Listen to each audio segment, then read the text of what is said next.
پارہ نمبر 24 میں دیکھیں گے کہ پارہ نمبر 24 میں بخشش کی کون سی آیتیں ہیں۔ پارہ نمبر 24 میں سورہ الزمر کی آیت نمبر 53، یہاں بھی بخشش کی بات کی گئی ہے۔ بسم اللہ الرحمن الرحیم، قل کہہ دیجئے یا عبادی، اے میرے بندوں، الذین، وہ جنہوں نے اسرفوا، زیادتی کی ہے۔ یہ جو آیت ہے یہ بہت ہی پیاری آیت ہے، اور اس کو آیا آف ہیپینس بھی کہا جاتا ہے، یعنی ایسی آیت جس کو پڑھ کے ہمیں بہت زیادہ خوشی ملے۔ قل کہہ دیجئے یا عبادی، قل کس سے کہہ دیجئے؟ آپ صلی اللہ علیہ وسلم سے فرمایا جا رہا ہے کہ آپ میرے بندوں کو بتا دیجئے۔ اس میں اللہ تعالیٰ کی بہت زیادہ محبت چھپی ہوئی ہے۔ یا عبادی، اے میرے بندوں، الذین، وہ جنہوں نے اسرفوا، زیادتی کی ہے، علی انفسہم، اپنے نفسوں پر، یعنی جو اپنے نفسوں پر مطلب خود پر زیادتی کی ہے، یعنی گناہ کیا ہے۔ لا تقنطوا، نہ تم مایوس ہو، من رحمت اللہ، اللہ کی رحمت سے، اللہ کی رحمت سے مایوس نہیں ہو۔ ان اللہ، بے شک اللہ، یغفر، وہ بخش دیتا ہے، ذنوبا، الذنوب، گناہوں کو، جمیعاً، سب کے سب، وہ تو سب کے سب گناہوں کو بخش دیتا ہے۔ انہو، بے شک وہ، هو الغفور الرحیم، وہ تو بہت بخشنے والا اور نہایت رحم کرنے والا ہے۔ ایسا ہوتا ہے نا جب ہم گناہ کرتے ہیں، اس کے بعد ہم سوچتے ہیں ارے اب تو اتنے گناہ ہو گئے، اب تو ہمارا کیا ہوگا۔ شیطان ڈالتا ہے نا ہمارے دل میں کہ تم تو اتنے گناہ گار ہو، تم کچھ بھی کر لو، کتنی بھی اچھے کام کر لو، تمہارا کچھ نہیں ہونے والا، تمہیں تو جہنم میں ہی جانا ہے، مایوس کرتا ہے۔ لیکن اللہ تعالیٰ فرما رہے ہیں کہ جنہوں نے گناہ کیے ہیں، اپنے نفسوں پر ظلم کیا ہے، ان سے کہہ رہے ہیں کہ آپ صلی اللہ علیہ وسلم سے کہہ رہے ہیں کہ میرے ان بندوں کو، یا عبادی، میرے اتنے پیار سے بول رہے ہیں، یا عبادیہ، یا الذی، یا عبادیہ، اے میرے بندو، مت نہ مایوس ہو اللہ کی رحمت سے، اللہ کی رحمت سے مایوس نہ ہو، اللہ تو سارے تمہارے گناہوں کو بخش دے گا، وہ بہت زیادہ بخشنے والا اور بہت رحم کرنے والا ہے۔ کہہ دو کہ میرے بندے، وہ اے میرے وہ بندوں جنہوں نے اپنی جانوں پر ظلم کر رکھا ہے، اللہ کی رحمت سے مایوس نہ ہو، یقین جانو اللہ سارے کے سارے گناہ معاف کر دیتا ہے، یقیناً وہ بہت بخشنے والا بڑا مہربان ہے۔ اس آیت میں اللہ کی مغفرت اور وسعت کا بیان ہے۔ یہاں اسرفو، زیادتی کرنا، اسراف سے ہے، اس کا مطلب ہے گناہوں کی کثرت کرنا اور اس میں بڑھتے جانا۔ انسان کو اللہ کی رحمت سے نا امید نہیں ہونا چاہیے۔ ایمان لانے سے پہلے یا توبہ استغفار کرنے سے پہلے کتنے بھی گناہ کیے ہوں، یہ نہیں سمجھنا چاہیے کہ بہت زیادہ گناہ گار ہوں تو اللہ تعالیٰ کیوں معاف کریں گے، بلکہ اگر سچے دل سے ایمان قبول کر لے گا بندہ، اگر سچے دل سے ایمان قبول کر لے گا اور توبہ کرے گا تو اللہ تعالیٰ اس کے سارے گناہ معاف کر دیں گے۔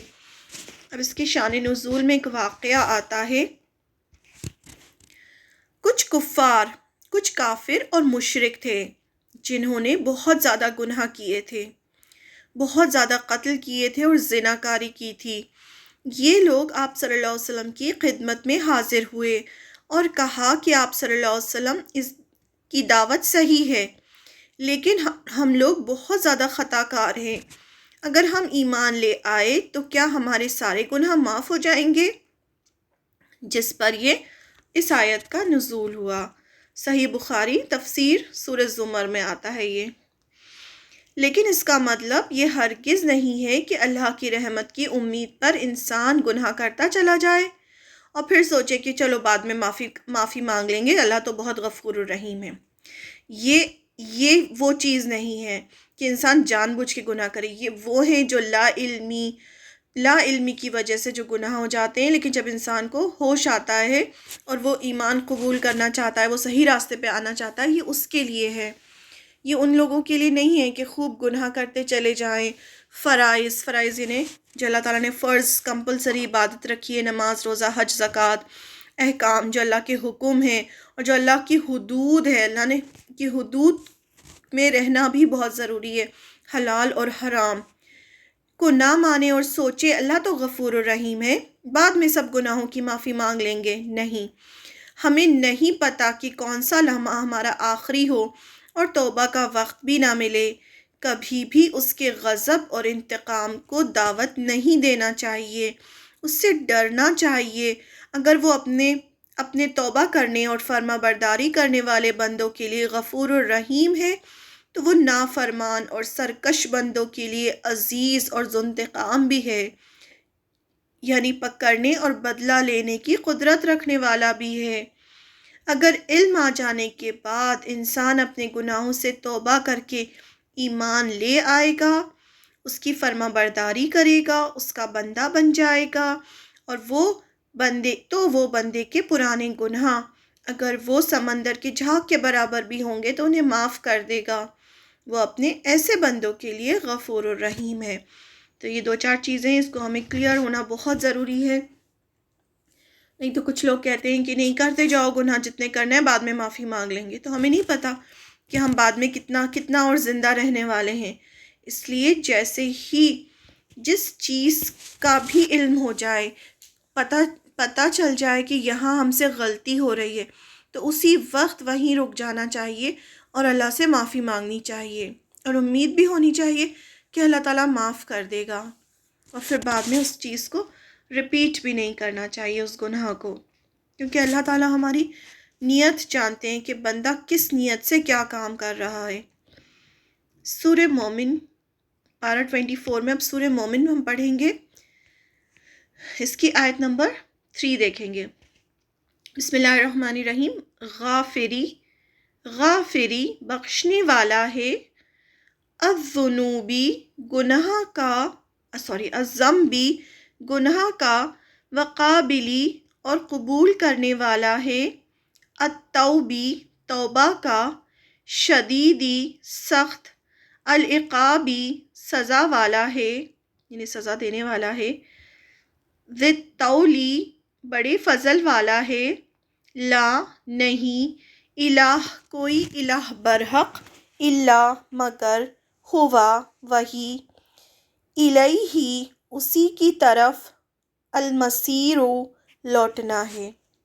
اب یہاں پر خاص بات کی جا رہی ہے، اگر ہم صرف ترجمہ ہی دیکھیں تو ہی ہمیں سمجھ میں آ جاتی ہے بات۔ گناہ کو معاف کرنے والا، توبہ قبول کرنے والا، سخت سزا دینے والا، بڑے فضل کا مالک ہے۔ 3 چیزیں بتا دی گئی، گناہ کو معاف بھی کرتا ہے، توبہ بھی قبول کرتا ہے، اور سخت سزا بھی دینے پر قادر ہے، وہ سخت سزا بھی دے سکتا ہے، اور وہ بڑے فضل کا مالک ہے۔ اس کے سوا کوئی عبادت کے لائق نہیں، اسی کی طرف سب کو لوٹ کر جانا ہے۔ یہ بار بار کیوں آتا ہے کہ سب کو لوٹ کر جانا ہے؟ یعنی انسان کو ہر وقت یہ ڈرنا چاہیے کہ اس کو کچھ بھی کر لے وہ اس دنیا میں، اس کو پلٹ کر مر کر اللہ کے پاس ہی جانا ہے۔ اللہ کے پاس فائنل ڈیسٹینیشن اس کا اللہ کے پاس ہی ہے، اور وہاں اللہ تعالیٰ کے سامنے اسے کھڑا ہونا ہے اور اللہ کے سامنے اسے جواب دینا ہے۔ تو یہ بار بار یاد دلایا جاتا ہے۔ آخرت کا یقین ایمان کا ایک پلر ہے، آخرت پر ایمان لانا، تو یہ بہت ضروری ہے۔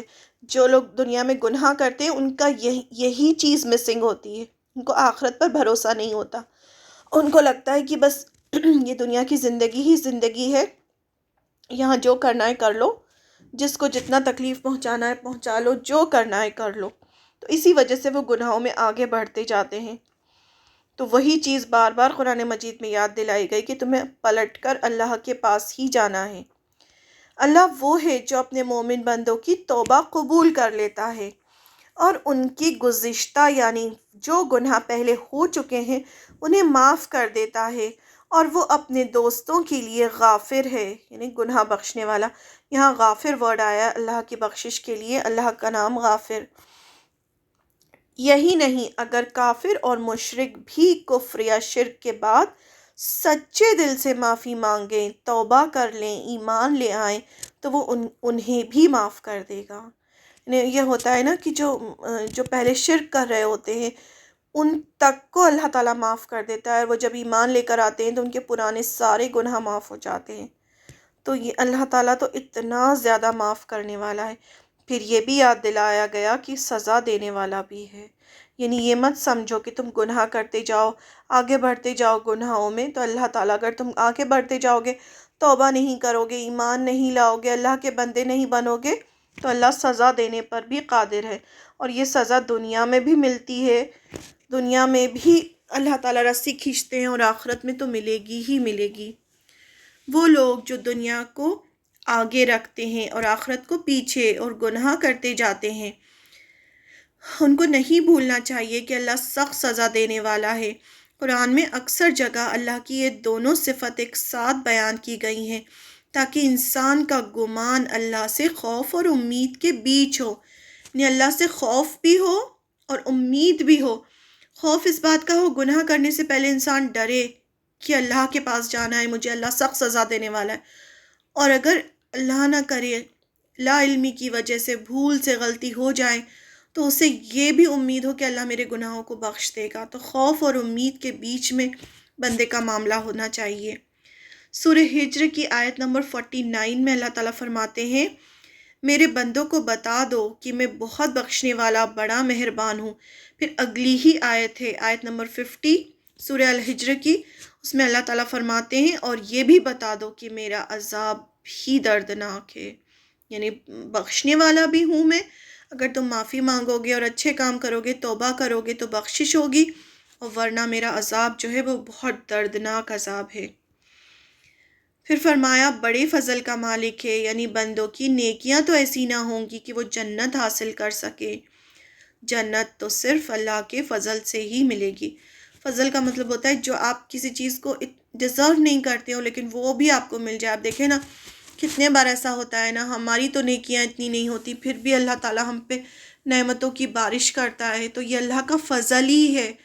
اور وہاں بھی آخرت میں بھی اتنی نیکیاں تو نہیں ہوں گی ہمارے پاس کہ ہم جنت میں چلے جائیں، یہ تو اللہ کا فضل ہی ہوگا کہ اللہ تعالیٰ جنت میں بھیجیں گے۔ اس کے سوا کوئی عبادت کے لائق نہیں، کوئی ہے ہی نہیں جس کی عبادت کی جائے، اور یاد دلایا گیا کہ اسی کی طرف لوٹ کر جانا ہے۔ ایک ایک آیت اتنی ایسی ہوتی ہے نا کہ اس کو ہم بار بار پڑھیں، وہاں رکیں، اس کو سوچیں، اس پر غور و فکر کریں کہ اللہ تعالیٰ ہم سے کیا کہنا چاہتے ہیں۔ قرآن مجید ایسا نہیں ہے کہ ہم ایک دم بس تلاوت کرتے ہوئے چلے جائیں۔ ٹھیک ہے، تلاوت کے لیے تلاوت کریں، لیکن اس کے بعد ایک ایک آیت کو سمجھنا بہت ضروری ہے۔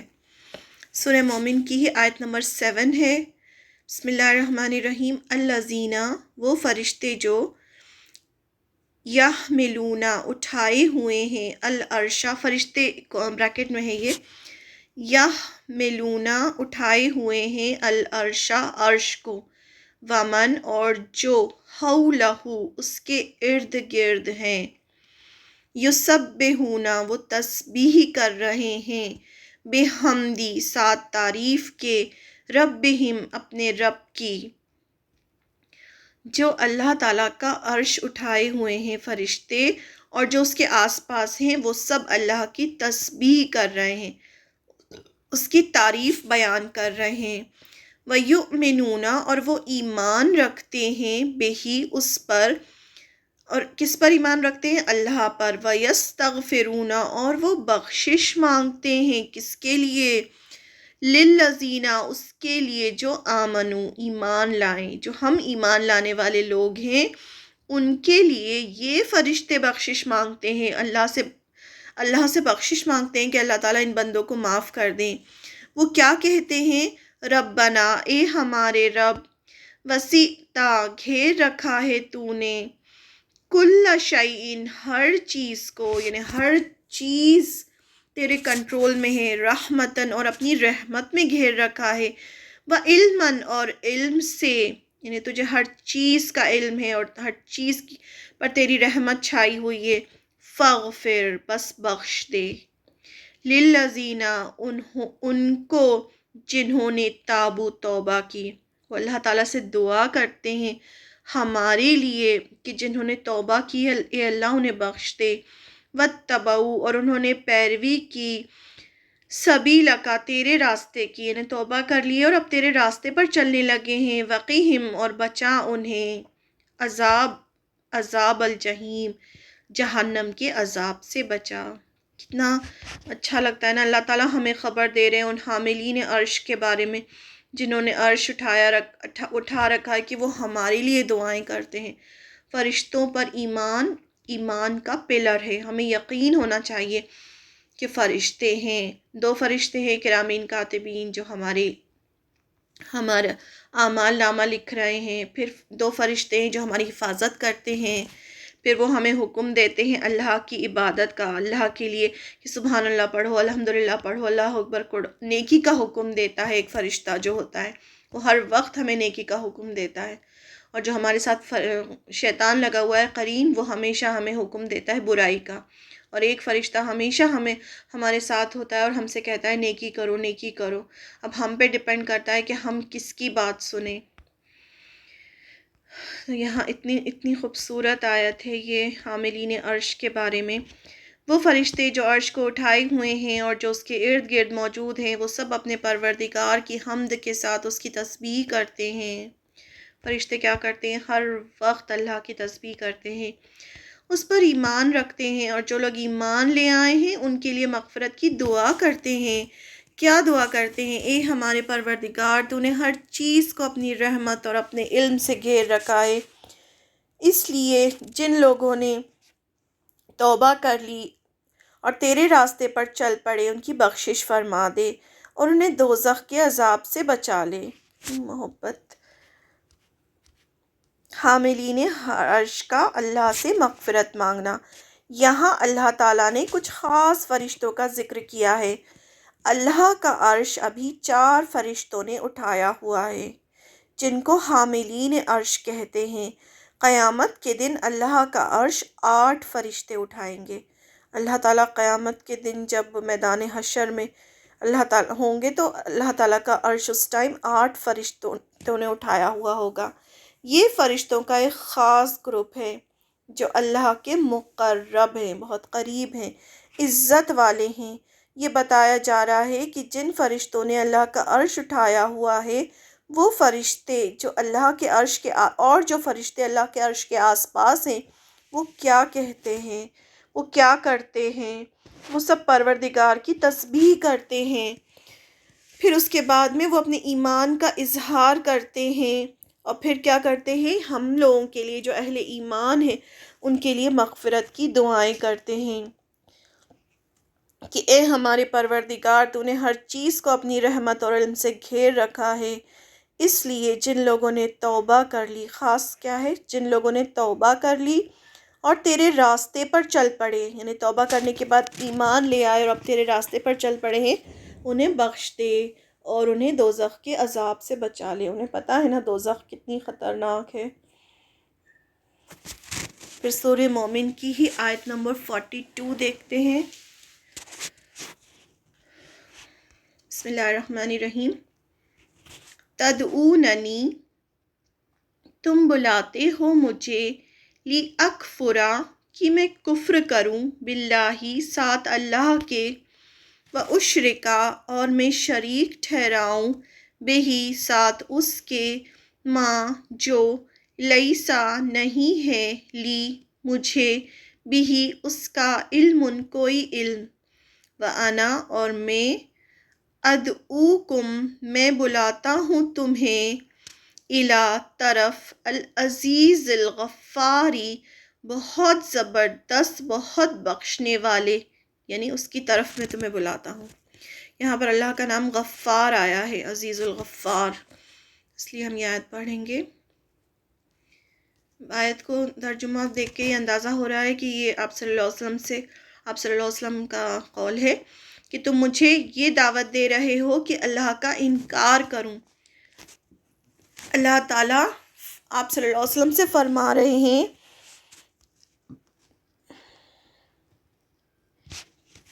کہ تم مجھے یہ دعوت دے رہے ہو کہ میں اللہ کا انکار کروں اور اس کے ساتھ ایسی چیزوں کو شریک مانوں جن کے بارے میں مجھے کوئی علم نہیں ہے، اور میں تمہیں اس ذات کی طرف بلا رہا ہوں جو بڑی صاحب اقتدار، بہت بخشنے والی ہے۔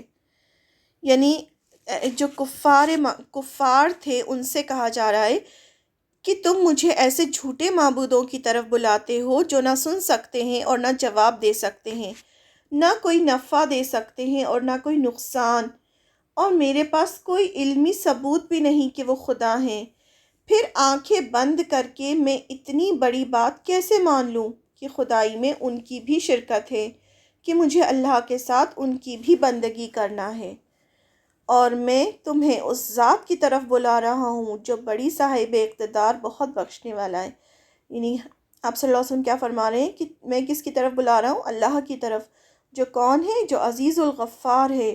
عزیز یعنی غالب، جو کافروں سے انتقام لینے اور ان کو عذاب دینے پر قادر ہے، اور غفار یعنی جو اپنے ماننے والوں کی غلطیوں اور کوتاہیوں پر ان کی پردہ پوشی کرنے والا، ان کے گناہوں کو چھپانے والا ہو۔